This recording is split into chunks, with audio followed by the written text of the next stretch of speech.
So Arma Reforger is quite daunting for a new beginner. Well, and I mean, I've only been playing it for a few months now and I'm still learning new things from actual in-game things and from the community that comment on my videos.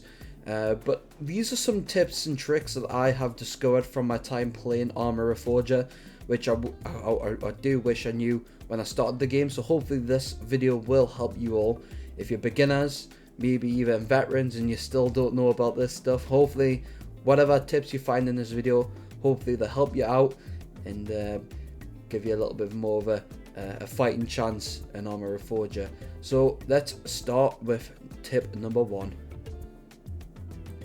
Now I know this may seem obvious, but to be fair, you'll be surprised how many players will probably jump into Arma Reforger's multiplayer and then figure out, oh god, I'll find out, oh god, hold on, there's just so much to do and I don't even know what my controls are. I mean, I should know I was one of them, expecting to be so basic, you know, Call of Duty kind of style, using WASD, you know, or my Xbox controller forwards, backwards, but not realizing there's just a lot of controls and keybinds for different things like radios, commanding, flying helicopters, driving vehicles.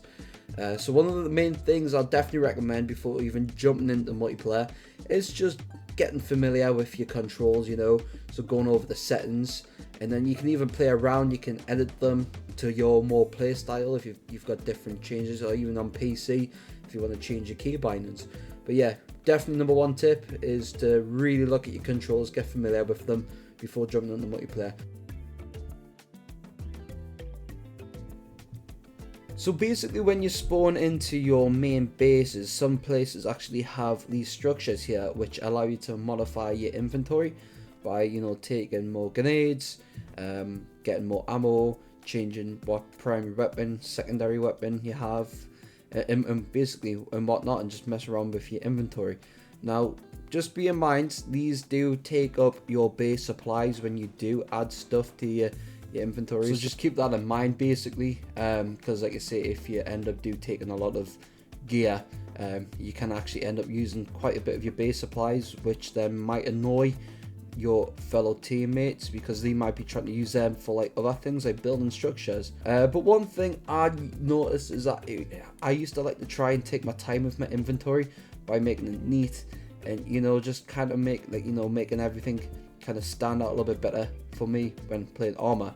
But it would take quite some time and then I would end up dying and then I would have to repeat the process over and over again, so I would pretty much spend more time in the inventory customization area than actually playing the game. So when I actually read the inventory area, I actually discovered that you can actually save your loadout like this.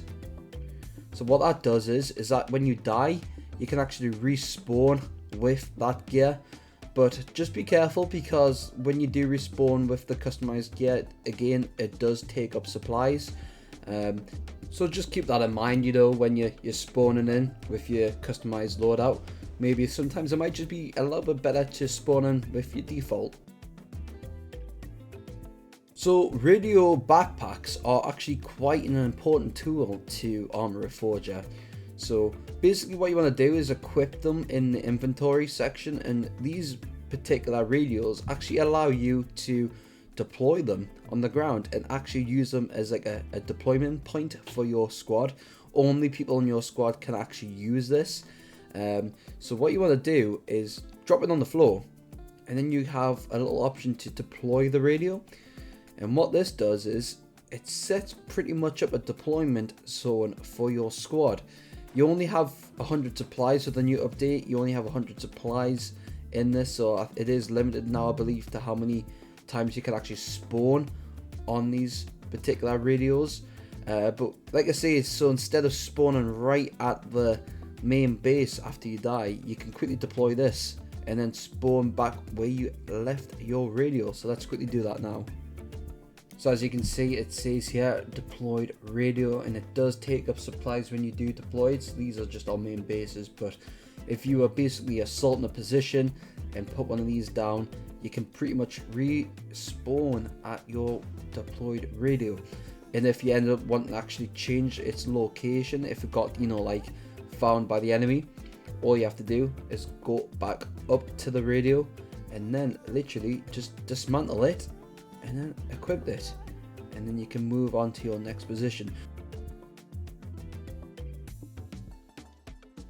So when I first started Arma Reforger, I wanted to jump straight into the action and capture bases and just take on the enemy basically. So basically in some ways I was contributing to helping the team, but there could have been a lot more that I could have been doing, and this is where capturing actually supplies is probably one of the most, if not is the most important thing in Arma Reforger. If you don't have supplies at your bases, you can't spawn in new vehicles, you can't build new structures, and you can't even equip your saved loadout, which can be a problem to your team. So basically, when you first jump in as a beginner, look at getting supplies, just getting a van, like a truck, like what I've got at the moment, and head to a supply depot. Basically, your team will love you for doing this, and you will also level up every time you basically drop off supplies at your main base. So basically, you want to head down to a depot. Depots are marked with little green circles on the map which tell you where the supply areas are. Now I know this might not be the most fun task to do, but like I say, literally your whole team will appreciate what you're doing and you'll become a really important asset to the team. And again, this is another way for you to basically level up and get better XP so you can build better structures and more important stuff like living quarters and helicopter pads. So once you hit the rank of Sergeant, I would definitely recommend, once your base has enough supplies, to actually build living quarters. Living quarters allows you to basically spawn in AI squads, which actually do help in a lot of ways. They basically help you defend your base when you might not have any players there, and what they do is just walk around the area and basically just guard everything.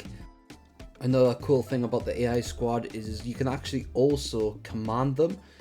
So basically, once you have got the understanding of the game, you can actually command AI to do things like basically follow you, you know, jump in vehicles and whatnot. So basically, when you have living quarters, you can actually spawn AI in and you can actually recruit them to your squad, which is really cool. And another cool thing that the living quarters does, which is actually really important, why I believe the living quarters is actually one of the more important things, or one of the most important structures to build in your main base, they actually reduce the cost of your custom loadouts. So if you basically have a really expensive loadout, which I definitely don't recommend having anyway, if you spawn at a base with living quarters, they actually reduces the cost for it, which is really cool and really handy.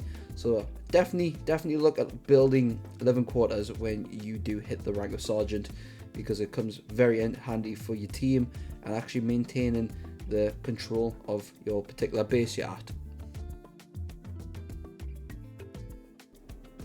So one thing which I did not know when I first started playing Arma Reforger is that when you are speaking to your squad mates in proximity chat, everyone else can hear you, not just your squad mates.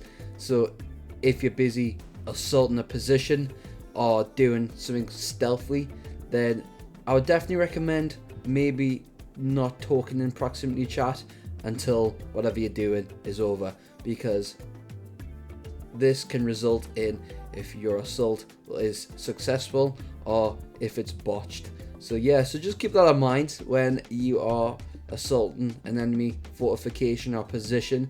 Try and keep the volume to a down low, because this can basically result in how well your mission goes. You can also actually listen to enemy radios as well if you do pick up enemy radios, but vice versa, they can do the same back to you. But yeah, definitely just, you know, keep it on a low, because the amount of times I've been on a game where we'll try to do something stealthily by assaulting a position, and then you've got one dude who just starts either blasting Fortunate Son down the mic, giving our position away, and then it's game over. So just keep that in mind. when you're certain positions, just try and not speak in proximity chat if you can help it. So that is it for today's video. I hope some of these tips and tricks have actually helped you in starting Arma Reforger and just gives you a little bit more of an idea. If you've got any more tips to help people out, definitely put it down in the comments below, because there's definitely loads that I have missed out. So if you've got any of your own personal tips, definitely leave them in the comments below, because we're a really tight community in Arma Reforger, and just helping new players is something that we really like doing, because we want to try and attract more people into the game. But thank you so much for coming along today, everyone. I really hope you have enjoyed it. And with that said, take care, stay awesome, and see you soon.